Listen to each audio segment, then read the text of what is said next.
झोपड़े के द्वार पर बाप और बेटा दोनों एक बुझे हुए अलाव के सामने चुपचाप बैठे हुए थे और अंदर बेटे की जवान बीवी बुधिया प्रसव वेदना में पछाड़ खा रही थी। रह रहकर उसके मुंह से ऐसी दिल हिला देने वाली आवाज निकलती थी कि दोनों कलेजा थाम लेते थे। जाड़ों की रात थी, प्रकृति सन्नाटे में डूबी हुई, सारा गांव अंधकार में लय हो गया था। घीसू ने कहा, मालूम होता है बचेगी नहीं, सारा दिन दौड़ते हो गया, जा देख तो आ।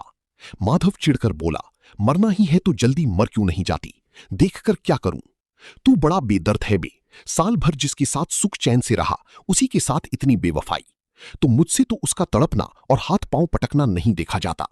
चमारों का कुनबा था और सारे गांव में बदनाम। घीसू एक दिन काम करता तो 3 दिन आराम करता। माधव इतना कामचोर था कि आप गालियां भी खाते, मार भी खाते, मगर कोई गम नहीं। दीन इतने कि वसूली की बिल्कुल आशा ना रहने पर भी लोग इन्हें कुछ न कुछ कर्ज दे देते थे। मटर आलू की फसल में दूसरों के खेतों से मटर या आलू उखाड़ लाते और भून भान कर खा लेते, या 10-5 ऊख उखाड़ लाते और रात को चूसते। घीसू ने इसी आकाश वृत्ति से 60 साल की उम्र काट दी और माधव भी सपूत बेटे की तरह बाप ही के पद चिन्हों पर चल रहा था, बल्कि उसका नाम और भी उजागर कर रहा था। इस वक्त भी दोनों अलाव के सामने बैठकर आलू भून रहे थे, जो कि किसी खेत से खोद लाए थे। सोचता हूं कोई बाल बच्चा हो गया तो क्या होगा। सोंठ, गुड़, तेल कुछ भी तो नहीं है घर में। सब कुछ आ जाएगा, भगवान दें तो। जो लोग अभी 1 पैसा नहीं दे रहे वे ही कल बुलाकर रुपए देंगे। मेरे 9 लड़के हुए, घर में कभी कुछ न था, मगर भगवान ने किसी न किसी तरह बेड़ा पार ही लगाया। जिस समाज में रात दिन मेहनत करने वालों की हालत उनकी हालत से कुछ बहुत अच्छी न थी, और किसानों के मुकाबले में वे लोग जो किसानों की दुर्बलताओं से लाभ उठाना जानती थी कहीं ज्यादा संपन्न थी, वहां इस तरह की मनोवृत्ति का पैदा हो जाना कोई अचरज की बात न थी। हम तो कहेंगे घीसू किसानों से कहीं ज्यादा विचारवान था और किसानों की विचार शून्य समूह में शामिल होने की बदले बैठकबाजों की कुत्सित मंडली में जा मिला था। हां, उसमें यह शक्ति न थी कि बैठकबाजों की बारात याद आई जिसमें 20 साल पहले वो गया था। उस दावत में उसे जो तृप्ति मिली थी वो उसके जीवन में एक याद रखने लायक बात थी, और आज भी उसकी याद ताजा थी। बोला, वो भोज नहीं भूलता। तब से फिर उस तरह का खाना और भरपेट नहीं मिला।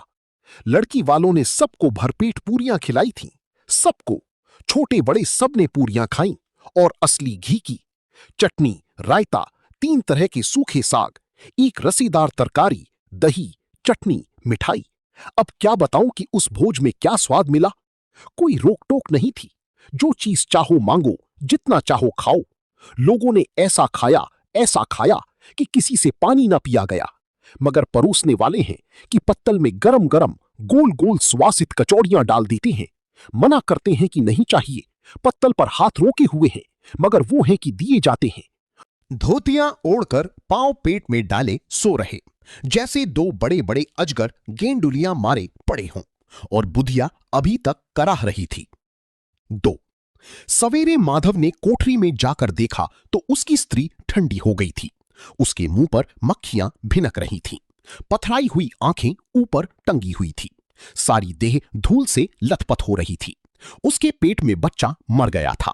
माधव भागा हुआ घीसू के पास आया, फिर दोनों जोर जोर से हाय हाय करने और छाती पीटने लगे।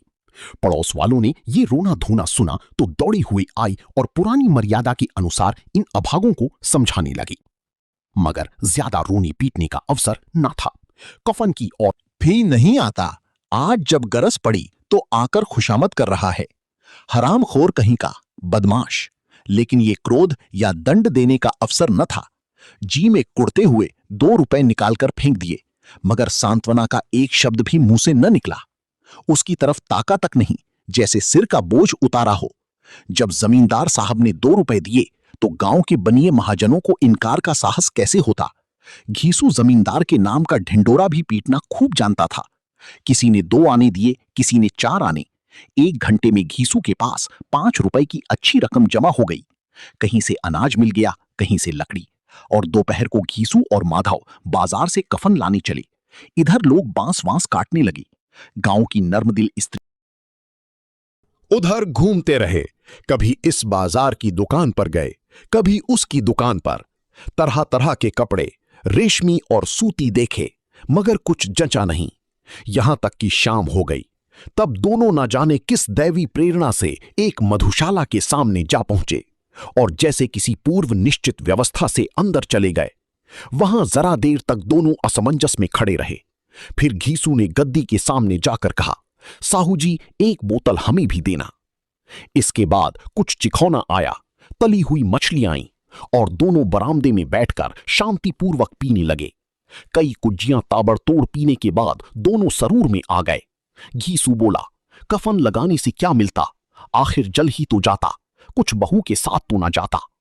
माधव आसमान की तरफ देखकर बोला, मानो देवताओं को अपनी निष्पापता का। दोनों इस वक्त इस शान में बैठे पूरियां खा रहे थे जैसे जंगल में कोई शेर अपना शिकार उड़ा रहा हो। न जवाबदेही का खौफ था, न बदनामी की फिक्र। इन भावनाओं को उन्होंने बहुत पहले ही जीत लिया था। घीसू दार्शनिक भाव से बोला, हमारी आत्मा प्रसन्न हो रही है तो क्या उसे पुण्य न होगा? माधव ने श्रद्धा से सिर झुकाकर तस्दीक की, जरूर से जरूर होगा। भगवान तुम अंतर्यामी हो, उसे बैकुंठ ले जाना। हम दोनों हृदय से आशीर्वाद दे रहे हैं। आज जो भोजन मिला वो कभी उम्र भर न मिला था। एक क्षण के बाद माधव के मन में एक शंका जागी। बोला, क्यों दादा, हम लोग भी एक न एक दिन वहां जाएंगे ही? घीसू ने इस भोले भाले सवाल का कुछ उत्तर न दिया। वो परलोक की बातें सोचकर इस आनंद में बाधा न डालना चाहता था। जो वहां वो हम लोगों से पूछे कि तुमने हमें कफन क्यों नहीं दिया तो क्या कहोगे? कहेंगी तुम्हारा सिर? पूछेगी तो जरूर, तू कैसे जानता था? कोई अपने संगी के गले लिपटा जाता था, कोई अपने दोस्त के मुंह में कुल्हड़ लगाए देता था। वहां के वातावरण में सुरूर था, हवा में नशा। कितने तो यहां आकर एक चुल्लू में मस्त हो जाते थे। शराब से ज्यादा यहां की हवा उन पर नशा करती थी। जीवन की बाधाएं यहां खींच लाती थीं और कुछ देर के लिए ये भूल जाते थे कि वे जीते हैं या मरते हैं, या न जीते हैं न मरते हैं। और ये दोनों बाप बेटे अब भी मजे ले लेकर चुस्कियां ले रहे थे। सबकी निगाहें इनकी ओर जमी हुई थीं। दोनों कितने भाग्य के बली हैं। पूरी बोतल बीच में है। भरपेट खाकर माधव ने बची हुई पूरियों का पत्तल उठाकर एक भिखारी को दे दिया, जो खड़ा इनकी ओर झेल कर मरी। वो आंखों पर हाथ रखकर रोने लगा, चीखें मार मार कर। घीसू ने समझाया, क्यों रोता है बेटा? खुश हो कि वो माया जाल से मुक्त हो गई, जंजाल से छूट गई। बड़ी भाग्यवान थी जो इतनी जल्द माया मोह के बंधन तोड़ दिए।